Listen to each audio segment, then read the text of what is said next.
Bismillahirrahmanirrahim. Assalamualaikum warahmatullahi wabarakatuh. Alhamdulillahirabbil alamin. Alhamdulillahilladzi anzala as-sakinata fi qulubil mu'minin liyazdadu imanan ma'a imanihim. Asyhadu an la ilaha illallah wahdahu la syarika lah wa asyhadu anna Muhammadan abduhu wa rasuluhu la nabiyya wa la rasulahu ba'dah. Para pemirsa channel Amildan Official, bagaimana kabarnya hari ini? Semoga selalu diberikan oleh Allah Subhanahu wa taala kemudahan, keberkahan dalam menghafal Al-Qur'an. Insya Allah hari ini kita akan membahas manfaat menghafal 30 hari 30 juz. Sebentar lagi bulan Ramadan dan biasanya banyak juga daurah-daurah seperti ini ya, menghafal 30 hari 30 juz. Baik, kita menimbang untuk manfaat orang yang mengikuti ya daurah 30 hari 30 juz. Yang pertama, orang yang dia mengikuti, peserta didik yang mengikuti akan mengenal kata-kata Al-Quran secara baik dan melatih kebiasaan dalam mengenal kata-kata di dalam Al-Quran.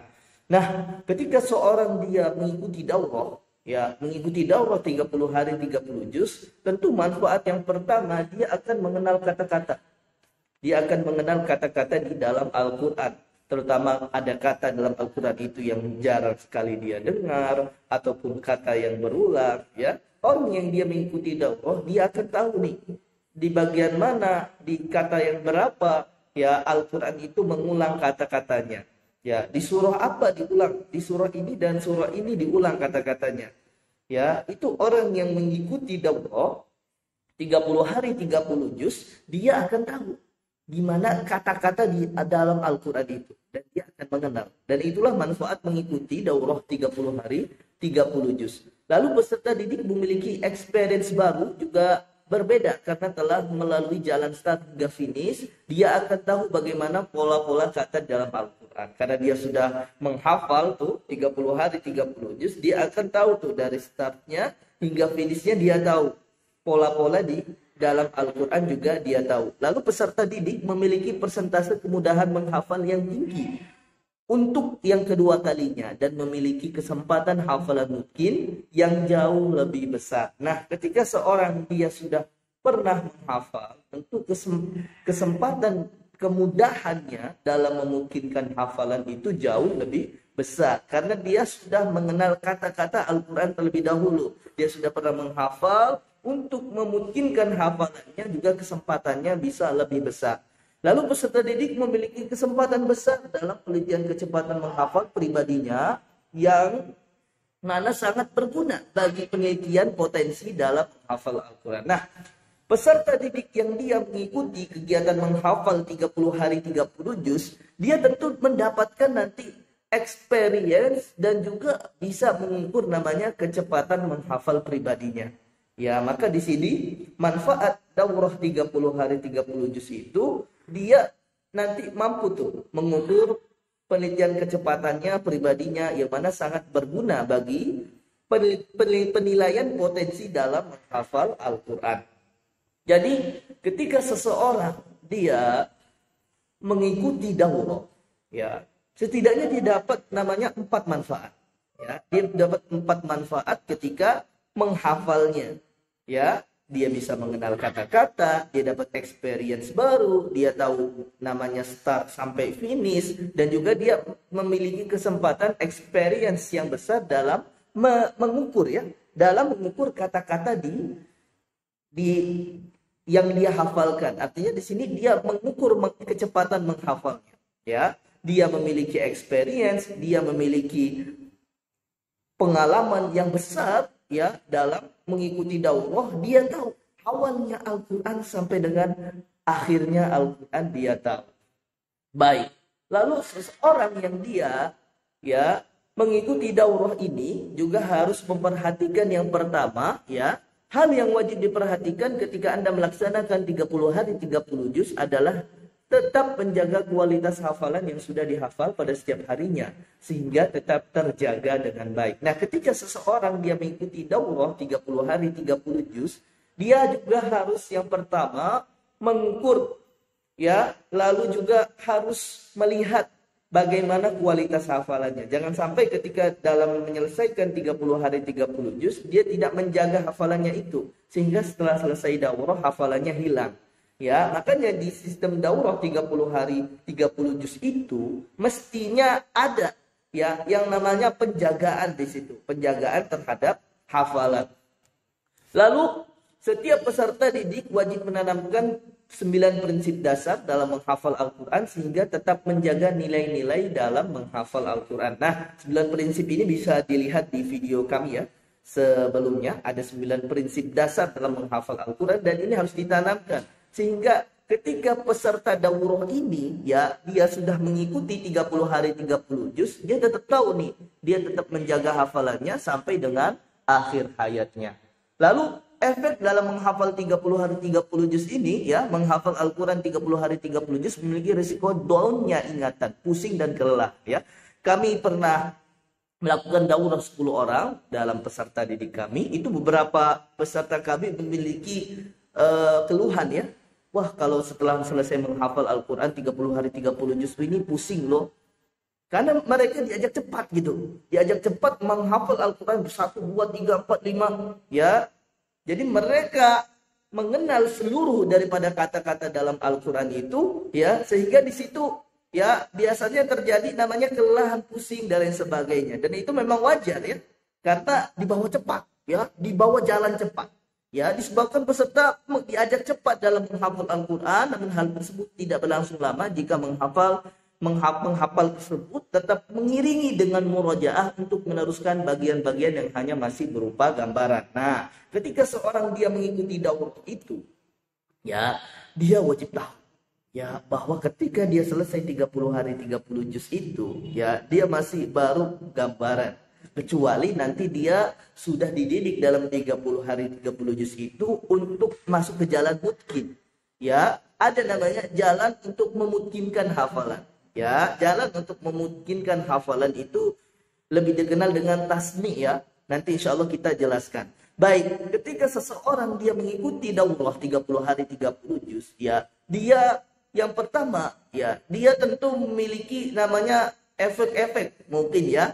Kalau dia tidak kuat ya, ataupun dia memang kurang namanya pengingatnya ya, kurang diulang, nanti biasanya adanya down itu dan tidak terjadi biasanya ke semua orang. Tapi efek ini berlaku ketika orang sudah selesai langsung dia tinggalkan. Nah, kalau dia yang di murajaah terus murajaah terus sampai dia mungkin awalnya memang berat tapi sudah maju dia bisa lebih ringan gitu ya. Baik, saran dalam mengikuti program, saran saya ketika Anda mengikuti program ini Anda harus memiliki penjagaan yang baik dalam hafalan Anda dan setelah mengikuti program Anda harus bertekad ya untuk menaikkan level-level kualitas ke level berikutnya. Nah, saran dalam mengikuti program ini dalam program 30 hari 30 juz, Anda harus ya juga memiliki semangat ya dalam ketika sudah selesai 30 hari 30 juz bagaimana meningkatkan kualitas hafalan itu. Nah, di sini ada perhitungannya. Jadi kalau orang mau 30 hari 30 juz tentu dia harus bisa 1 hari 1 juz. 1 hari 24 jam berarti 20 halaman, lalu 10 jam standar investasinya ya akan dibagi dengan waktu-waktu yang lain, artinya bisa menghafal 10 lembar. Selanjutnya di sini 1 jam berarti dibagi jadi 1 lembar, 30 menit 1 halaman, 30 menit dibagi jadi 15 baris ya, 15 baris jadi 2 menit ya, 30 dibagi 2 ya, 2 menit artinya 1 baris. Ini standarnya orang yang mau menghafal 30 hari 30 juz itu harus memiliki standar dalam menghafal 2 menit 1 baris ya, 2 menit 1 baris. Makanya orang yang mau mengikuti daurah ini biasakan sudah lancar dulu membaca Al-Qur'annya. Karena dia harus bisa baca 1 barisnya itu durasinya 2 menit. Ya. 1 barisnya itu 2 menit. Dia harus bisa baca. Dan juga dia harus bisa menghafal nanti. Dia juga harus menghafal 1 baris 2 menit. Bisa baca 1 baris 2 menit dan juga bisa dia hafalkan. Nanti diukur dengan durasinya. Diukur dengan durasinya di situ. Kalau dia mampu menghafal 1 baris 2 menit, ya artinya dia bisa menghafal 30 hari 30 juz. Ya, jadi standarnya 1 baris 2 menit. Yang mana ini akan terlatih bisa kalau dia sering membaca Al-Quran, dia sering mengulang hafalan, ya, dia lalu suka membaca Al-Quran, ya, dia akan mendapatkan itu kemampuan menghafal 1 baris 2 menit. Baik, ini ada jalan untuk mungkin, ya, kalau dalam peserta daurah itu ingin bisa mungkin, dia harus melewati ini. Ya, jalan-jalan untuk tasmi, ya. Biasanya ini dilalui 30 bagi 30, 30 bagi 15, 30 bagi 6, 30 bagi 3, 30 bagi 2, 30 bagi 1. 30 bagi 30 sudah masuk ke jalan kemungkinan, ya. 1 juz sehari. Jadi kalau peserta ini dia melakukan kegiatan daurah 30 hari 30 juz, paling enggak ada satu waktu, ya, di jam 11, nanti kan dibagi 10 jam, ya, di jam 11 itu dia harus bisa mengulang dari awal hingga akhir hafalannya yang sudah dia setorkan satu hari 1 juz itu, ya, diulang. Semoga nanti dia bisa masuk ke sini, ya, masuk ke jalan-jalan kemungkinan 1 juz dulu. Nanti setelah selesai daurah dia biasakan sehari 3 juz, lalu sehari 5 juz, sehari 10 juz, sehari 15 juz, bahkan sehari 30 juz, ya, seperti Imam Syafi'i, Masya Allah sekali, ya. Yang di sini sebenarnya sudah mungkin sekali, ya, kalau orang sudah sehari 10 juz, 15 juz, dan 30 juz, dia bisa tasmi, dia bisa murajaah di situ, artinya di situ sudah masuk ke derajat mungkin biasanya. Baik, ya, pada intinya ketika kita mempelajari daurah 30 hari 30 juz, ya, ini sebenarnya ada manfaatnya. Ya, orang-orang di luar sana ada bilang, wah, 30 hari 30 juz kecepatan, ya kan, 30 hari 30 juz, ya, pingin cepet-cepet aja menghafal, taunya hafalannya hilang. Padahal memang kalau kita timbang-timbang dari hasil penelitian yang sudah kami lakukan, orang yang mengikuti daurah 30 hari 30 juz itu mendapatkan manfaat yang luar biasa sebenarnya. Ya, di sini sudah ada 4 manfaat.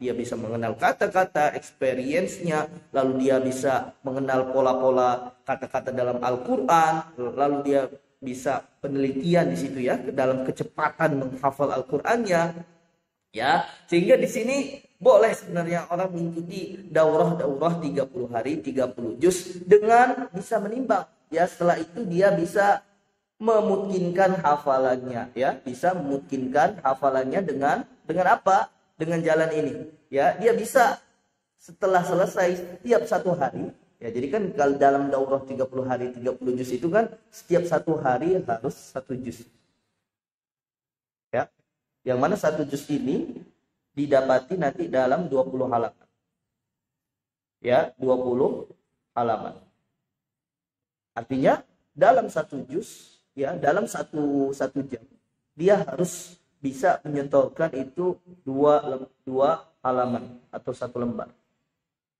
ya, sampai nanti disediakan investasinya 10 jam, jadi dari 1 jam 1 sampai dengan 10 jam, ya, dan sampai 10 jam. Nah, ada nanti jam 11, di jam 11 itu harus bisa masuk ke jalur kemungkinan ini, ya, masuk ke murajaah satu juz langsung dia. Setelah selesai 1 hari 10 jam, lalu disetorkan langsung 1 kali dulu. Nah, agar mungkin hafalannya. Jadi ada namanya jalur percepatan menghafal, ada juga jalur kemungkinan. Ya, ibarat gini, kita kasih ilmunya sebentar, ya, sedikit saja untuk hari ini. Orang yang dia ingin menghafal Al-Quran, ibaratnya di sini finish, ya, 30 juz. Oke, dia ingin menghafal Al-Quran. Oke, ada orang menghafal Al-Quran jalur cepat, ya, dari juz 1 dilaksanakan sampai 30 hari. Ya, ibarat, ya, gini aja deh, ibarat orang yang dia cepat, ya, naik sesuatu. Ya, ketika seorang itu cepat naik sesuatu, gak mungkin dia bisa menangkap semua. Dari jalan pemandangan, ya, dan sebagainya. Karena dia diajak jalan cepat. Ibarat Anda naik kereta cepat gitu di Jepang gitu kan. Anda melihat itu bagaimana? Ya, pemandangan di luar, ya, Anda nggak bisa melihat karena saking cepatnya gitu. Ini Anda diajak untuk menghafal 30 hari 30 juz. Ketika Anda diajak menghafal 30 hari 30 juz, Anda tentu, ya, masih bisa mengingat karena 30 hari 30 juz itu sebenarnya ada waktunya di situ kan. ya Anda bisa menikmati hafalannya, ya. Cuman di sini diajak terus, habis 1 hari terus, sehingga setiap pemandangannya di sini, ya belum tentu bisa ditangkap semua. Oke, belum tentu bisa ditangkap semuanya. Nah, cara menangkap ini ada caranya. Namanya tasmi, ya, atau kesanggupan dalam memurojaahnya, ya, tasmi namanya, ya. Jadi ketika seseorang itu mengikuti daurah, lalu di akhir hari, ya, dia iringi dengan tasmi, itu dia sedang menguatkan pemandangan-pemandangannya yang dia lihat, ya. Lalu hari kedua dikuatkan lagi pemandangan, hari ketiga dikuatkan lagi pemandangannya, ya, di tasbih 1 juz, sehingga nanti 30 hari 30 juz dia sudah pernah masuk ke jalan-jalan kemungkinan, ya. Apa bedanya orang yang dia memungkinkan hafalan dengan orang yang diajak cepat? Orang yang diajak cepat itu cuma diajak cepat aja, ya, mustahil dia bisa menikmati pemandangannya. Tapi kalau ada orang yang bisa dikolaborasikan antara memungkinkan, ya, dengan mempercepatnya, artinya di situ ada disediakan satu waktu bagi para peserta untuk menikmati pemandangan dalam 1 jam. Ya, ibarat ketika sudah selesai dalam 1 hari, dia ulang lagi tuh. Ya, diulang lagi dari satu halaman 1 sampai dengan halaman selesainya dalam 1 hari itu, dalam 1 juz diulang semuanya, untuk yang namanya peserta ini bisa apa? Bisa melihat seluruh pemandangan itu. Ya, yang mana di sini tasbih dia 1 juz sampai setelah selesai 30 hari, ya, dia sudah masuk ke jalan tasbih, lanjut lagi sehari 3 juz. 3 juz, sehari 5 juz sampai dengan sehari 15 juz. Dan memang ini kami sudah praktekkan, dan memang itu namanya jalan kemungkinan. Jalan kemungkinan itu kesanggupan Anda dalam murojaah. Ada sanggup murojaah sehari 15 juz kalau sudah, ya, dengan tutup mushaf, ya, bil ghaib. Kalau sudah, itu artinya Anda sudah masuk ke jalur-jalur kemungkinan hafalan Al-Quran. Baik, para pemirsa channel Abdul Official, ya, itu saja yang kami bahas. Kami harap Anda bisa menonton sampai dengan selesai untuk video ini, ya. Jangan lupa like, comment, and share untuk video ini. Saya Abdul Official undur diri. Kalau misalkan ada kata-kata yang masih kurang jelas, bisa ditanyakan, ya, di kolom komentar, insya Allah. Barakallahu fikum para pemirsa, selamat beraktivitas, semoga sehat selalu. Assalamualaikum warahmatullahi wabarakatuh.